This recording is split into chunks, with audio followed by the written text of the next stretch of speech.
The purpose of this video is learning techniques for finding jets. When you first set up the system, mount the head, start jetting, turn on the software, and start the strobe, you may not immediately see ink. There are several possible reasons for this.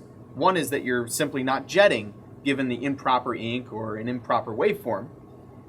You can test this by passing a substrate like a business card under the head. Make sure you see ink on the card, and also make sure the ink appears roughly in front of the camera. If you're only jetting on the far corner of the head, away from the camera, you're obviously not going to see it on the screen. Assuming you do see ink on the card, and it's in front of the camera, it's still possible it won't appear on the screen. One of the reasons for this could be that you're so far out of focus that the drops just appear like smudges or not at all. Another possibility is that the delay is set incorrectly so that the drops are off of the screen. One technique I recommend for finding drops is to zoom all the way out. Of course, when you zoom out using the JetXpert, more light goes into the camera, so you'll want to turn down the pulse width so that the screen image is not saturated anymore. This may be enough to find the drops.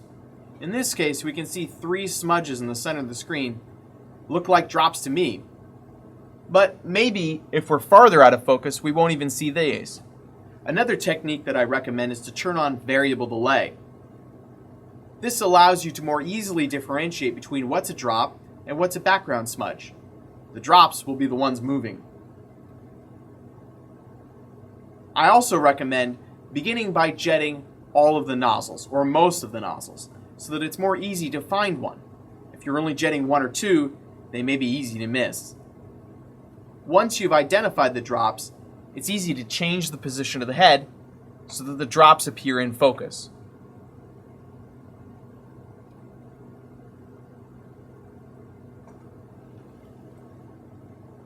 At this point, we can zoom in. As we zoom in, we may want to adjust the position of the head a little bit more in order to refocus the drops.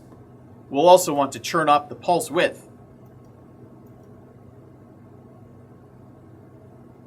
Once we have the drops on the screen in focus at the proper magnification, we can go ahead and turn off the nozzles we're not using in order to save ink.